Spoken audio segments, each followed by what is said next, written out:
Hablemos de los capacitores. Resulta que los capacitores es un dispositivo que está conformado por dos placas. Esas placas, pues obviamente de metal, y lo curioso de los capacitores es que almacenan energía. Eso es un detalle muy importante. Almacenan energía. ¿Dónde?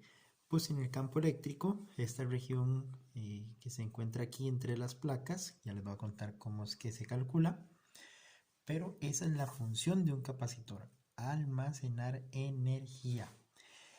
Y esos capacitores se cargan y se descargan, se cargan y se descargan, que eso es un tema que podemos ver en el capítulo de circuitos RC. Pero bueno, sigamos hablando de los capacitores, temas elementales. Uno de los importantes es que, bueno, cuando usted viene y conecta el capacitor a una batería, ¿verdad? Qué sé yo, de aquí sale un palito, de aquí sale otro palito, eso a una batería.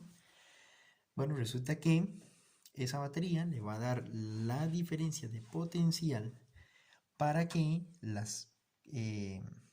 la corriente que se va a generar ahí cargue las placas. Una placa va a tener una carga de más Q y la otra placa va a tener una carga de menos Q, el mismo valor, solo que con signo negativo. El símbolo que vamos a utilizar es este. Va a ser dos líneas paralelas del mismo tamaño. ¿Sí? Esto va a ser un capacitor. Las placas se consideran superficies equipotenciales, por lo tanto, este está un potencial, este está otro potencial, que posiblemente, qué sé yo, puede ser 0. Y entonces esto crea una diferencia de potencial.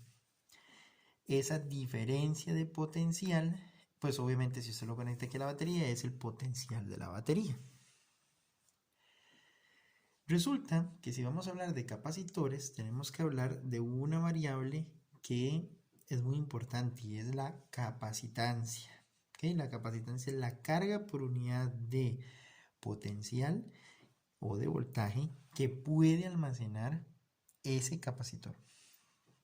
Entonces, capacitancia es carga entre voltaje. La unidad de la capacitancia son los farads o faradios, ¿verdad? Que no me gusta mucho ese nombre, pero bueno, faradios, farads. Y resulta de que ese valor de capacitancia por lo general es un número pequeño. Entonces aquí estamos hablando de microfarads, nanofarads. Son unidades pequeñas de farads. Tener una unidad grande de farads involucra tener un capacitor muy grande. Bueno, ¿qué hacemos con esta fórmula? Con esta fórmula, primero nos devolvemos un poco a Gauss. Tenemos una placa con carga positiva y obviamente, denme un momento. Así. He dejado la cartuchera como por allá. Ahora sí. Vean, en una placa también hay líneas de campo que salen hacia abajo, ¿verdad? O sea, no solo salen hacia arriba, no, también salen hacia abajo. ¿Ok? Pero estas líneas que salen hacia abajo, sí, podremos considerarlas, pero me interesa solo las líneas de campo que estén en la parte superior. ¿Sí?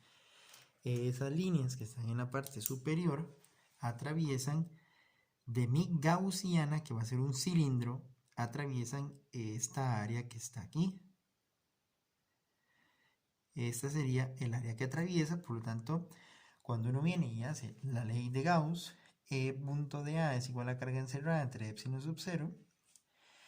Bueno, esta es la integral del área donde está pasando el flujo eléctrico, ¿verdad? Y esta área que usted ve aquí, esta es el área negra que estoy pintando acá. pero, si se fija bien, del otro lado, del lado derecho, tenemos una carga encerrada entre epsilon sub 0. La carga encerrada sería esta que estoy pintando aquí. ¿Ve? Esa es la carga que está encerrando mi gaussiana. Y esa carga encerrada tiene un área A igual a la de arriba. Por eso, aunque las estoy pintando de colores diferentes, se cancelan porque tienen el mismo valor. Es A. Y sigma es la densidad de carga superficial, ¿verdad? Que aquí vamos a decir que toda esta placa tiene la misma densidad. Recuerde que ese asunto de densidades funciona así. Si yo vengo y escojo un pedacito de esa placa, me voy a llevar área, pero también me voy a llevar carga. Y la cantidad de carga que estoy cogiendo en ese pedacito de área que me estoy llevando es la misma a toda la carga que tiene esa placa entre toda el área que tiene esa placa. Entonces las densidades son constantes. ¿Okay? Pero este tema lo abordo con más detalle en la clase de ley de Gauss. Bueno, entonces ahora sí, mire, llegamos a encontrar la expresión del campo eléctrico, la magnitud, ¿verdad? Muy importante, del campo eléctrico es densidad de carga de la placa entre epsilon sub 0, que es la permitividad eléctrica del vacío. Bueno, resulta que la diferencia de potencial entre estas dos placas, al ser una distancia lineal, yo puedo apuntar que la diferencia de potencial entre las placas es el campo eléctrico por la distancia entre las dos placas. Y eso es muy importante, que lo vamos a apuntar por aquí, que veo que no lo había escrito, pero ya lo voy a escribir. Que estas dos placas están separadas una distancia d. Entonces vea como E por D, el campo eléctrico es sigma entre epsilon sub 0 y sigma, recuerde que es carga total entre área total. Entonces si cambiamos sigma por Q entre A, llegamos a la expresión de diferencia de potencial. Bueno, agarremos esto y lo metemos aquí. Al meterlo ahí, me doy cuenta que se pueden eliminar las Q y llegamos a tal vez uno de los aspectos más importantes que tenemos del tema de capacitores en su parte introductoria. La capacitancia de un capacitor depende del aspecto geométrico. ¿Sí? ¿Por qué? Entre más área tenga la placa del capacitor, más capacitancia va a tener.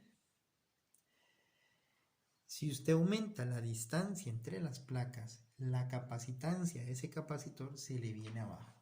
Son inversamente proporcionales. Pero vea que la capacitancia solo depende del área de las placas y de la distancia entre ellas. Por eso entonces decimos que la capacitancia es un aspecto geométrico. Ahora, si hablamos de la vida cotidiana, ¿verdad? No sé, voy a poner 3 ejemplos muy interesantes. Uno de ellos, casi que lo experimentamos en la época lluviosa, ¿verdad? Bueno, aquí tenemos, aunque usted no lo crea, esto es un arbolito, esto es una casa, esto es un carro, esto es un poste de luz y aquí están los transformadores, ¿eh? Esta es una cumulonimbus, una nube muy alta y cargada y llena de agua. Bueno, vea qué curioso, en una tormenta eléctrica estamos metidos en el capacitor más grande del mundo. Porque resulta que las cargas en esta nube que es tan alta migran, se mueven a la parte superior de la nube. Obviamente lo que va a pasar es que esta nube se va a polarizar. Hacia un lado hay más cargas positivas y hacia el otro hay cargas negativas. Lo interesante de todo es que la Tierra es neutra, pero al polarizarse la nube, resulta que estas cargas empiezan como a descender, ¿verdad? Empiezan como a descender. Y entonces obviamente por leyes de Coulomb, ¿verdad? Empieza a atraer a las positivas del suelo.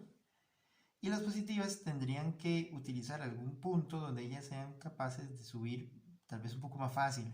Y entonces, claro, lo primero que les llama atención es los transformadores, ¿verdad? Ah, mira el transformador aquí. Y cuando se topan, flum, rayo, ¿verdad?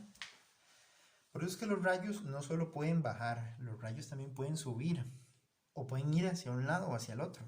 No tienen una dirección en específico. Pero bueno, vivimos dentro del capacitor más grande del mundo cuando eh, estamos inmersos en una tormenta eléctrica.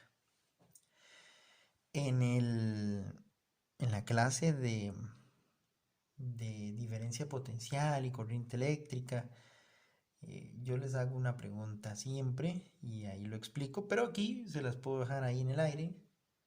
¿Dónde se metería usted en una tormenta eléctrica? ¿Dentro de un carro? ¿Debajo de un árbol? ¿En una piscina? No sé, suponiendo que no hay una casa cerca, ¿verdad? Ahí se lo dejo. Bueno, un tema que me apasiona mucho son las neurociencias. No sé si ustedes sabían, pero en una neurona está también este asunto de la capacitancia, ¿verdad? Y aquí les voy a enseñar un poco de un pequeño libro que yo hice. Aquí está. Y les iba a enseñar esto.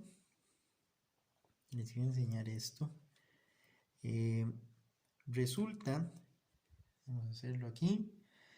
Resulta que, vamos a eliminar esto. Resulta que una neurona, vamos a acercarlo un poco más, que está en modo libro, entonces no puedo acercar la imagen. Entonces resulta que en una neurona, bueno, tenemos aquí el cuerpo celular, ¿verdad? Aquí tenemos las dendritas, aquí tenemos el axón y aquí tenemos la zona sináptica.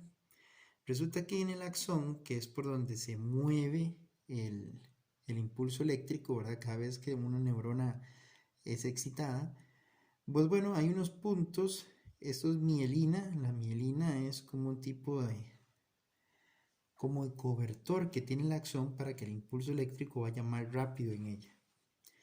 Y esos puntos aquí que están abiertos y no tienen mielina se llaman nodos de Ranvier, que es donde hay siempre intercambio de iones entre la parte interna y la parte externa del axón y que favorecen a que el impulso eléctrico a través de la neurona pues vaya a la velocidad que corresponde, digamos, una velocidad alta. Resulta de que la membrana, conforme el impulso va moviéndose por el axón, esa membrana se excita, tiene un periodo refractorio donde el impulso va viajando y ya una parte roja que está aquí, que es donde el potencial de acción va en su proceso. Pero va que va interesante, podemos construir modelos donde aquí se ve la bicapa lípida, ¿verdad? Un poquito de biología. Eso está conformado por una bicapa lípida en la parte externa, en la parte interna. Aquí hay un canal por donde los iones entran y salen, dependiendo si es sodio o potasio. Esta bicapa sirve para que ningún ion ahí pueda entrar libremente hacia el axón y pueda provocar otros efectos. Pero vea que interesante, uno puede construir un modelo. ¿Okay? Un modelo, resistencia, fuente, capacitor. Y a partir de ahí crear un modelo clásico de lo que es la corriente en un axón de neurona.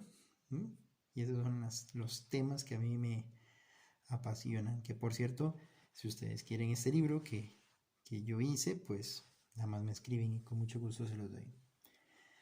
Muy bien, entonces ve que interesante.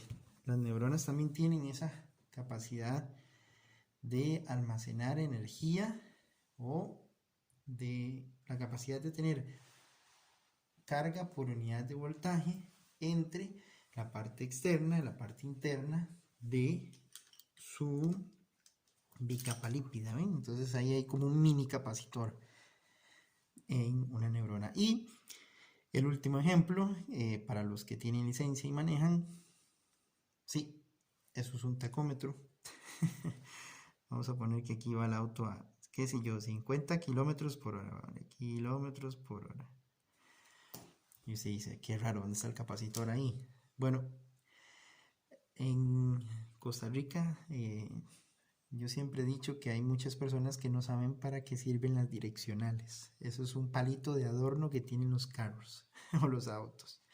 Bueno, ese adorno funciona con capacitor. Cuando usted pone las direccionales, izquierda, derecha, usted enciende y apaga, enciende y apaga. Eso es un capacitor. Cada vez que se enciende la luz y se vuelve a apagar es la carga y descarga del capacitor. Y suenan, hay unos que suenan debido a ese proceso de carga y descarga, carga y descarga, carga y descarga. Cuando usted, ese capacitor, pierde alguna propiedad, no sé, los capacitores tienen adentro dieléctricos, que más adelante contaré toda esa parte interesante. A veces los capacitores se alteran, entonces encienden y apagan más rápido. Ustedes se han dado cuenta de eso, que hay direccionales que encienden y apagan más rápido que otras. Póngale atención y verá que descubrirá el mundo sorprendente de los capacitores y las intermitentes que encienden y apagan cuando se les da la gana. Por cierto, muy importante, si tienen licencia, úselas.